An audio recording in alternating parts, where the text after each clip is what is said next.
to Charter Local Edition. My name is Brad Pomerance. It's my honor to have Tim White join us today. He is the Chancellor of the California State University System.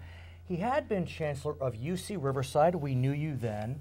I want to talk about one day when you were walking down a street at UC Riverside and you saw something that caught your eye. What did you see? I lived on the edge of campus, Brad, and from time to time I would see students getting out of their cars and sort of rearranging their clothes and sort of dusting themselves off, and you don't think too much about that until you start seeing the same car and the same student on the same morning every week, and have a quick chat with them and find out that they don't have a place to live, and that's where they live on Wednesday nights.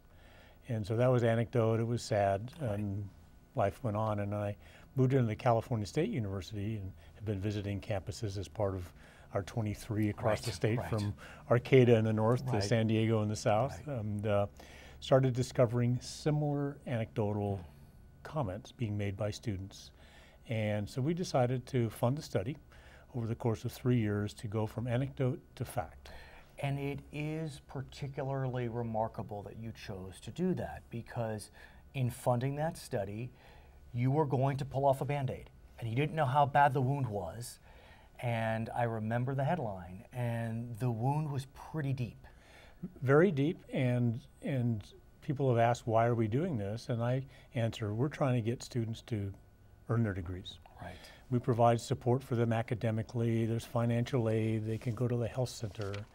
But if they're sitting in calculus and they are hungry, or they're worried about if they're going to find a couch to sleep on tonight, and last night it was somebody who was a predator and it made them very nervous for their personal safety, they're not paying attention to calculus or creative writing or cybersecurity. And so this is part of our wraparound support of our students. And what you found is that 1 in 10 CSU students are homeless. That's right. 1 in 10.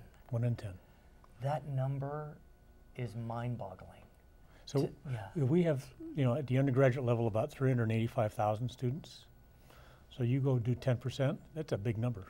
It's a huge number. And twice as many of that are people who are food insecure. Right, and that's also part of the study. 1 in 5 do not have access to enough food. Right.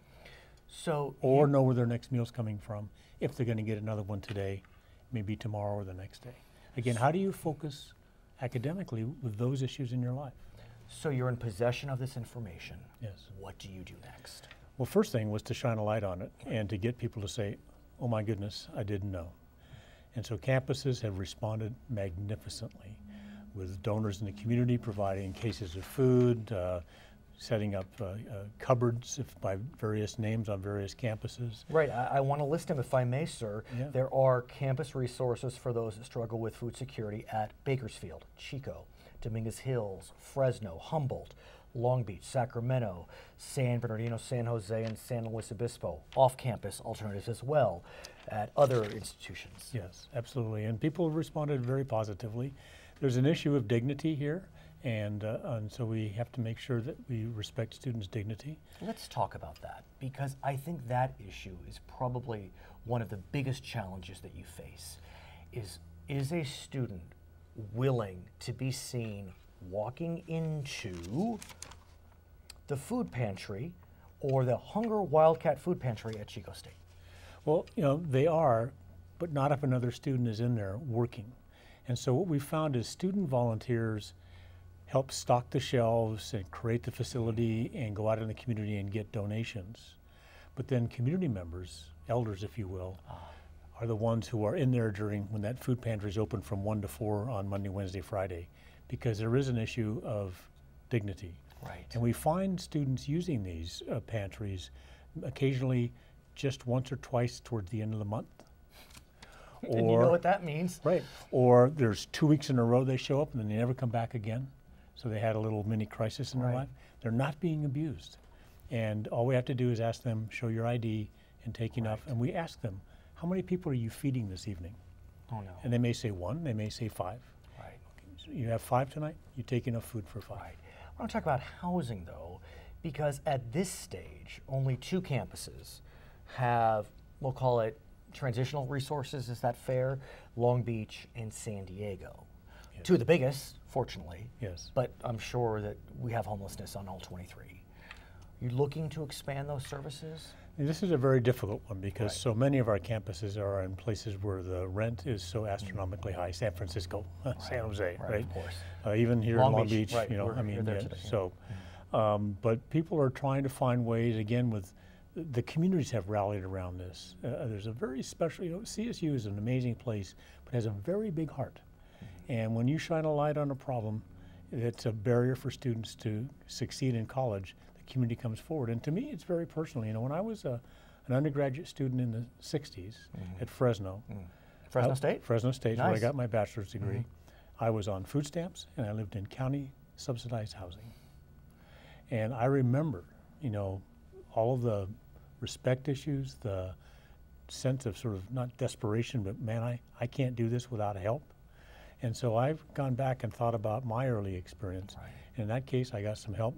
And my family helped as much as they could, but they couldn't do it all. The county helped, the city helped, the state helped. We helped each other get up. It's a village. It takes a village, if I can use the cliche. I understand one of the big challenges, though, will be vacation periods, where students will have funding to be in the dorms, either because of grants or otherwise, but then during Christmas break, they have nowhere to go. Easter break, they have nowhere to go. Summer break, they have nowhere to go. Yes, so Are you we've changing that model? we've discovered this and faced this with our former foster, Yeah, foster youth, right? who also Who've don't aged have. out, right. Yes, and so what happens? Oftentimes, faculty will know that I'm a foster kid and say, "Why don't you come over for Thanksgiving meal?" Or "What are you going to do on Hanukkah?" So people take them in. We also, however, try and get everybody in one wing of a residence hall and keep that one wing open. We may not be able to afford as much food service, so we bring in things that they can get in the morning and get them through the day. But there's, again, a very strong sensitivity to the fact that we are responsible for these men and women. The ultimate goal is to get these students diplomas. Absolutely. And whether the student is facing food insecurity, homelessness, or otherwise, you are looking to increase graduation rates. Yes. There's an initiative known as Graduation 2025, is that right? That's right. We've seen success already. Talk to us about the initiative. Yeah, so we have seen a lot of success, and I give a lot of credit to the faculty, staff, and the students themselves for working harder to take the right courses in the right sequence to get to degree sooner. And in fact, we get beat up a little bit on our graduation rates, particularly the four-year rate, which is low compared to some other, especially private universities. But you know, at CSU, half of our students earn their bachelor's degree in 4.7 years or less. Not bad. Not bad at all. But we're going to drive that down to 4.3, to 4.2, to 4. So we look to the left and look to the right, and we see 10 students, 1,000 students, 100,000 students. We think, you know, 40% of them, 4 out of 10, can get to a degree in 4 years. Right. They're not carrying low income. They're not carrying poor preparation. They're not carrying homelessness or food insecurity. So we have to get courses in front of them at the right sequence at the right time. And do we have the sections? I know that during the recession, community colleges were facing elimination of sections. Were CSUs facing elimination of sections? CSU and the UC, we all cut sections, classes got bigger. You know, we still don't have the same budget today that we had prior to the recession, I know that. even though we have, you know, almost 30,000 more students and our graduation rates are up.